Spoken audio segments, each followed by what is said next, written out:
grand nombre. Ils ont même organisé un congrès à Ouagadougou avec toute la sous-région. L'agroécologie est en train de se répandre parce que nous l'avions enseigné aussi dans une structure que nous avions créée avec le Point Mulhouse qui s'appelait le Centre de formation à l'agroécologie de Gorom-Gorom. Eh bien, grâce à toutes ces implications, nous avons en quelque sorte spiritualisé en quelque sorte la démarche quelque part.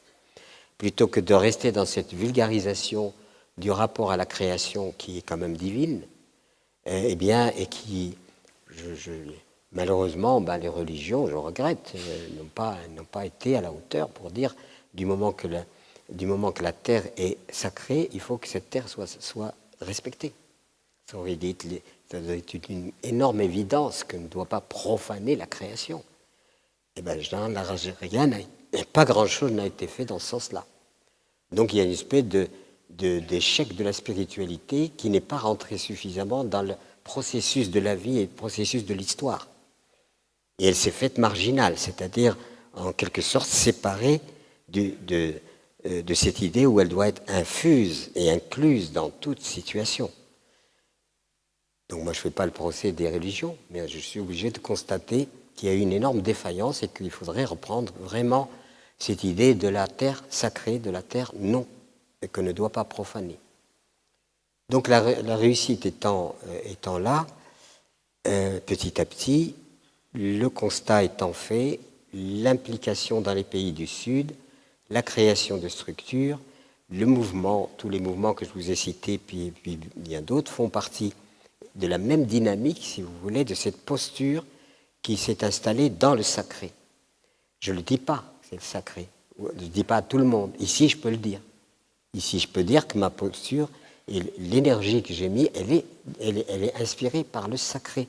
Parce qu'on ne peut pas, d'un côté, traiter du sacré, et de l'autre côté, rentrer dans le profane, et même dans la profanation. Comment concilier la profanation avec le sacré ? Et aujourd'hui, nous profanons la création, et le monde est profané, l'être humain est profané. Donc la spiritualité doit maintenant vraiment être l'inspiration fondamentale à partir duquel on participe au nouveau paradigme. Parce que dans le nouveau paradigme, si on n'intègre pas cette perception, et si on intègre seulement les alternatives comme on est en train de le voir, ça n'ira pas loin. Parce que je peux manger bio, recycler mon eau, me chauffer à l'énergie solaire et exploiter mon prochain.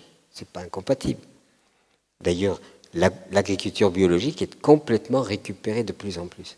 Ça amène à quoi ? Ça amène, attention, de ne pas croire que nous sommes en train d'évoluer parce que nous mettons des capteurs solaires sur nos toits et que non. Si l'humain lui-même n'évolue pas, je ne vois pas comment la société peut évoluer. Donc le gros problème aujourd'hui, c'est nous-mêmes, les êtres humains.